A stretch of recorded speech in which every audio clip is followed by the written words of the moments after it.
और आपके साथ मैं हूं विवेक। सीटों के बंटवारे के साथ पहले चरण के लिए नामांकन प्रक्रिया तेज हो गई है। पहले चरण में नामांकन के लिए जो अंतिम 2 दिन बचे हैं और आज कई प्रत्याशी नामांकन करने वाले हैं। गया की बात करें तो गया शहर के लिए कृषि मंत्री प्रेम कुमार आज नामांकन दाखिल करेंगे, पहले चरण के प्रत्याशी हैं। इसके अलावा इमामगंज सीट के लिए जीतन राम मांझी आज नॉमिनेशन करने वाले हैं। बाढ़ से बीजेपी के प्रत्याशी हैं ज्ञानेंद्र सिंह ज्ञानू जो कि नामांकन करेंगे। इधर बांका से राजस्व मंत्री हैं नारायण मंडल जिन्होंने आज नामांकन करना है। बांका से आरजेडी प्रत्याशी जावेद इकबाल अंसारी आज अपना नामांकन करेंगे। मोकामा से आरजेडी के प्रत्याशी अनंत सिंह भी आज नामांकन करने वाले हैं। ये पूरी फहरिस्त है पहले चरण के लिए नामांकन की। वजीरगंज से बीजेपी प्रत्याशी वीरेंद्र सिंह नामांकन करेंगे। कटोरिया से आरजेडी प्रत्याशी स्वीटी सीमा हेम्ब्रम नामांकन करने वाली है। कटोरिया से बीजेपी प्रत्याशी निक्की हेम्ब्रम का भी नाम है जो कि आज नामांकन दाखिल करेंगे। इसके अलावा कई और बड़े चेहरे भी आज अपना पर्चा दाखिल करने वाले हैं। तो ये पूरी लिस्ट हमने आपको दिखाई और आज कई दिग्गजों का नामांकन है। गया में कृषि मंत्री प्रेम कुमार और जीतन राम मांझी हैं, तो बांका में राजस्व मंत्री राम नारायण मंडल पर्चा भरने वाले हैं। बाहुबली नेता अनंत सिंह भी मोकामा सीट के लिए आज नामांकन करेंगे। तो बीजेपी और जेडीयू में सीट बंटवारे के बाद पहले चरण में बीजेपी की तरफ से 27 उम्मीदवारों की लिस्ट जारी कर दी गई। बीजेपी के जो 27 उम्मीदवार घोषित किए गए हैं उनके नाम हैं ज्ञानेंद्र सिंह ज्ञानू जो बाढ़ से ताल ठोकेंगे, राम नारायण मंडल, दूसरा नाम है राम नारायण मंडल का जो बांका से बीजेपी के उम्मीदवार हैं। जमुई से श्रेयसी सिंह बीजेपी की उम्मीदवार होंगी। लखीसराय से विजय सिन्हा जो कि बीजेपी के उम्मीदवार हैं। चैनपुर से ब्रज किशोर बिंद बीजेपी के उम्मीदवार हैं। अगली कैटेगरी में प्रेम कुमार हैं जो कि बीजेपी के उम्मीदवार हैं गया शहर से। भभुआ से रिंकी रानी पांडे जो कि बीजेपी के उम्मीदवार हैं। विक्रम से अतुल कुमार बीजेपी के उम्मीदवार हैं। मोहनिया से निरंजन राम जो कि बीजेपी के उम्मीदवार हैं। 27 लोगों के नाम की लिस्ट हम आपको दिखा रहे हैं। गोह से मनोज शर्मा है जो कि बीजेपी के कैंडिडेट हैं। इसके अलावा कहलगांव से पवन कुमार यादव जो कि बीजेपी की तरफ से ताल ठोकेंगे। कटोरिया से निक्की हेम्ब्रम का नाम है जो कि बीजेपी के उम्मीदवार हैं। मुंगेर से प्रणव कुमार यादव जो कि बीजेपी के उम्मीदवार हैं। उसी तरह बड़हरा से राघवेंद्र प्रताप सिंह जो कि बीजेपी के उम्मीदवार हैं। आरा से हैं अमरेंद्र प्रताप सिंह जो बीजेपी के उम्मीदवार हैं। उसी तरह तरारी से कौशल कुमार सिंह ताल ठोकेंगे बीजेपी की तरफ से। शाहपुर से मुन्नी देवी का नाम है, बीजेपी की कैंडिडेट है। रामगढ़ से अशोक सिंह हैं बीजेपी के उम्मीदवार। टिहरी से सत्यनारायण सिंह यादव जो कि बीजेपी के कैंडिडेट हैं। काराकाट से राजेश्वर राज बीजेपी के उम्मीदवार। 27 लोगों के नाम की पूरी सूची हम आपको बता रहे हैं एक एक कर। औरंगाबाद से रामाधर सिंह हैं बीजेपी के उम्मीदवार। गुरुआ से हैं राजीव नंदन डांगी जो कि बीजेपी के कैंडिडेट हैं। और इससे पहले एनडीए में सीटों का बंटवारा हुआ। बीजेपी जेडीयू के संयुक्त प्रेस कॉन्फ्रेंस में बड़े नेता मौजूद रहे और यह ऐलान किया कि नीतीश कुमार ही एनडीए के चेहरा होंगे। इसके साथ यह साफ हो गया कि चुनाव में एलजेपी अकेले ही मैदान में है।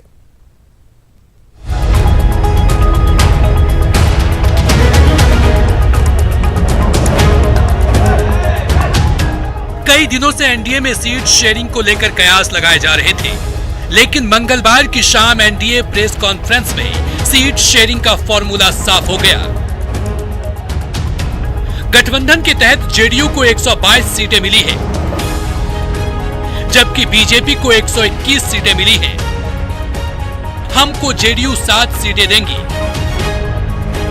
वीआईपी से बीजेपी की बात चल रही है। जनता दल यू है, उसके जिम्मे 122 सीटें दी गई हैं और उसी के अंतर्गत हम पार्टी को, जीतन राम मांझी जी की पार्टी को, उसी के अंतर्गत हम लोगों ने 7 सीटें दी। भारतीय जनता पार्टी के पक्ष में 121 सीटें हैं और उसी के अंतर्गत इन लोगों की बातचीत जो इन्होंने बताया कि अंतिम चरण है विकासशील इंसान पार्टी के साथ, उसी के अंतर्गत उनको सीटें देंगी। वहीं रामविलास पासवान को लेकर नीतीश ने कहा कि वे अगर सांसद हैं तो जेडीयू की सहमति से हैं। रामविलास पासवान जी अभी जो राज्यसभा में पहुंचे तो बिना जेडीयू के मदद के पहुंचे, आप जरा बताइए तो कै गो सीट है बिहार विधानसभा में? 2 है ना। तो बीजेपी ने और जेडीयू ने तो टिकट देकर के राज्यसभा पहुंचा है। सबसे बड़ी बात कि एलजेपी और बीजेपी को लेकर तरह तरह की चल रही चर्चाओं पर भी विराम लग गया है। बीजेपी प्रदेश अध्यक्ष ने साफ कह दिया है कि एनडीए में वही दल रहेंगे जो नीतीश कुमार का नेतृत्व स्वीकार करेंगे। वहीं सुशील मोदी ने यह भी बता दिया कि पीएम की तस्वीर वही 4 दल इस्तेमाल कर सकते हैं जो कि वर्तमान में एनडीए में हैं। लोजपा हमारे सहयोगी थे, किंतु बिहार में भाजपा और जेडीयू का जो गठबंधन है उसमें श्री नीतीश कुमार जी ही हमारे गठबंधन के चेहरे हैं, इसमें कोई भ्रम नहीं है। तो हम लोग आवश्यकता पड़ेगी तो चुनाव आयोग को ये लिख कर देंगे कि ये जो 4 दल मिलकर चुनाव लड़ रहे हैं, यही लोग केवल प्रधानमंत्री के चित्र का इस्तेमाल कर सकते हैं। अगर अन्य कोई दल चित्र का इस्तेमाल करता है तो चुनाव आयोग को जो उनकी अपनी धाराएं, अपना कोड है, उसके अनुसार और वो कार्रवाई करने के लिए स्वतंत्र होंगे। पहले चरण के नामांकन के लिए अभी 2 दिन शेष हैं। इससे पहले ही एनडीए ने चुनाव से पहले की सबसे बड़ी प्रेस कॉन्फ्रेंस की, जिसमें तस्वीरें साफ कर दी। बदले परिदृश्य में आगे क्या होगा, इसको लेकर कई सवाल हैं। लेकिन सबसे बड़ा सवाल है कि चिराग पासवान अब क्या करेंगे। जाहिर है बिहार की सियासत में इसका इंतजार रहेगा। न्यूज 18 के लिए पटना से रवि एस नारायण और साकेत के साथ दिवाकर तिवारी की रिपोर्ट। और इधर एलजेपी अध्यक्ष चिराग पासवान पर जेडीयू पूरी तरह से हमलावर हो चुका है। पार्टी विधायक श्याम बहादुर सिंह ने चिराग को खुली चुनौती दी। उन्होंने कहा कि अगर चिराग पासवान को अपनी लोकप्रियता का इतना घमंड है तो आकर उनके विधानसभा से चुनाव लड़ने, उनके जनाधार का पता चल जाएगा। पासवान लगातार जेडीयू के लिए परेशानी खड़ी करते जा रहे हैं और इस वक्त हमारे साथ मौजूद हैं जेडीयू के विधायक श्याम बहादुर सिंह। श्याम बहादुर जी एनडीए का भी सहयोगी रहे थे लोजपा के चिराग पासवान लोजपा, लेकिन आज चिराग पासवान लगातार आप लोगों के खिलाफ काम कर रहे हैं। कई सारे उम्मीदवार भी उतार दिया आपके पार्टी के खिलाफ। बिहार के लोकप्रिय माननीय मुख्यमंत्री नीतीश कुमार जी के देना कि हमारे मुख्यमंत्री जब प्रचार ना करनी तो वहाँ का जीत ना पानी। बराबर मुख्यमंत्री से कहेंगे थोड़ा सा प्रचार में चलिए। हमारे मुख्यमंत्री जी वहाँ के आशीर्वाद देनी। अब वहाँ के अगर यह उचित बुझाता, अब बहुत जनाधार बा बिहार में, उतना जनाधार केहू को नहीं के, बहुत जनाधार बा। तो हम तो कहता नहीं कि भाई आवो बढ़िया लड़ लो। आप चुनौती दे रहे हैं चिराग पासवान को, क्या भाई बढ़िया? बिल्कुल, बढ़िया विधानसभा क्षेत्र में आके लड़ो हमरा से। जनाधार तार कितना तरह बुझा जाई। हमने कहीं ना कहीं कि हमने बहुत जनाधार बा। हमने कहीं कहले कि नीतीश कुमार के विकास के नाम पर, नीतीश कुमार के काम के नाम पर, माननीय मुख्यमंत्री जी के माध्यम से ही हमने क्षेत्र में जाइले। आज वहाँ के नाम पर हमने वोट मांगे। हमने का अपना कितना जनाधार बा कितना नहीं कही तो वक्त बताई, लेकिन मुख्यमंत्री जी के माइनस होकर बिहार में चले खातिर बहुत मुश्किल बा। चुनौती दे रहे हैं कि आ जाइए आपके खिलाफ 2-2 हाथ हो जाए। आ जाइए हमारे यहाँ बढ़िया 1 से 10 बढ़िया विधानसभा क्षेत्र है जो सीवान जिला में पड़ेला। तो हम तो न्योता देता नहीं, छुट्टम छुट्टा खुल्लम खुल्ला कि आई का खाली उन्हें चकाई या उन्हें कुल अझुराई रहे। आई हमारा यहाँ बढ़िया सीवान राजेंद्र बाबू के धरती है, देश में मौलाना मरूला साहब के धरती है। तो यही तकदीर अजमाई बढ़िया। तो जेडीयू के विधायक श्याम बहादुर ने चिराग पासवान को बड़ी चुनौती दी है और साफ साफ कहा है कि अगर हिम्मत है तो आ जाइए। वो उनसे 2-2 हाथ करने को तैयार है। तो यानी कि जेडीयू के विधायक ने चिराग पासवान को चुनौती दी है कि आप उनके खिलाफ विधानसभा चुनाव लड़के अपना जनाधार का जो जनाधार की दावा करते हैं वो दावा कर लें। कैमरामैन राजेश के साथ आनंद अमृतराज, न्यूज 18 नेटवर्क, पटना। इधर कांग्रेस में विरोध के बीच टिकट वितरण का दौर भी जारी है। मंगलवार को पहले चरण के चुनाव के लिए कई प्रत्याशियों को सिंबल दिया गया।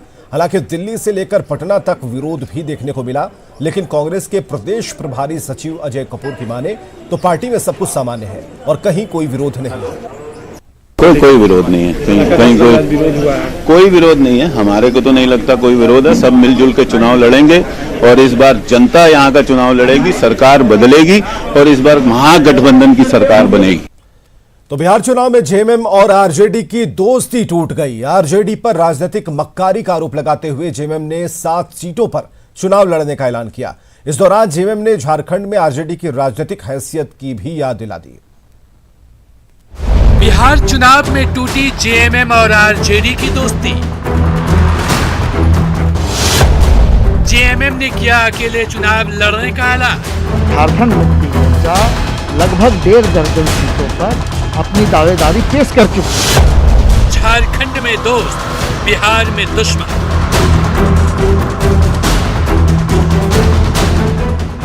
झारखंड में साथ मिलकर सरकार चलाने वाले झारखंड मुक्ति मोर्चा और राष्ट्रीय जनता दल की दोस्ती बिहार चुनाव में टूट गई है। जेएमएम ने आरजेडी नेतृत्व यानी तेजस्वी यादव की समझदारी पर सवाल खड़े किए और बिहार चुनाव में 7 सीटों पर उम्मीदवार उतारने का ऐलान किया है। झाझा, चकई, कटोरिया, धमदाहा, मनिहारी, पीरपैंती और नाथनगर पर जेएमएम चुनाव लड़ेगा। हम सम्मान के साथ समझौता कभी नहीं करते और आज इस बात को बोलने में कतई हिचक नहीं कि राजद द्वारा जो राजनीतिक मक्कारी की गई है उस मक्कारी के खिलाफ हम बोलने को मजबूर हैं। जेएमएम ने आरजेडी पर राजनीतिक मक्कारी का आरोप लगाया।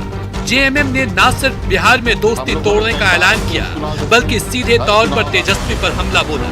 सुप्रियो भट्टाचार्य ने कहा कि जेएमएम अपने सम्मान के साथ कोई समझौता नहीं कर सकता। उन्होंने कहा कि जेएमएम को बिहार चुनाव में खैरात नहीं चाहिए। कि ये राज हम लोगों ने संघर्ष करके लिया है, कोई खैरात में नहीं मिला। हम बिहार से भी चुनाव लड़ेंगे तो हमें किसी के राजनीतिक खैरात नहीं चाहिए। जेएमएम ने आरजेडी को आईना भी दिखाया और झारखंड में उसकी राजनीतिक हैसियत भी बताई। जेएमएम ने कहा कि 2019 के चुनाव में आरजेडी के अंधेरे घर में दिया जलाने का मौका दिया। आपकी उतनी राजनीतिक हैसियत तक नहीं थी 2019 में। आपके पास विधानसभा की 1 सीट भी नहीं थी। हम विपक्ष के नेता थे। हमने आपको आपके राजनीतिक हैसियत से ज्यादा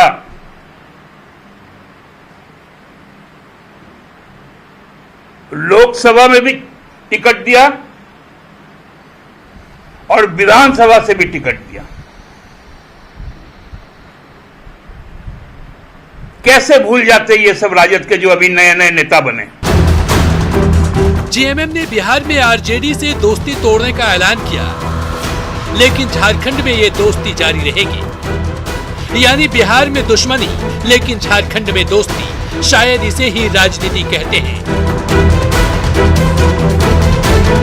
ओम प्रकाश, न्यूज़ 18, रांची।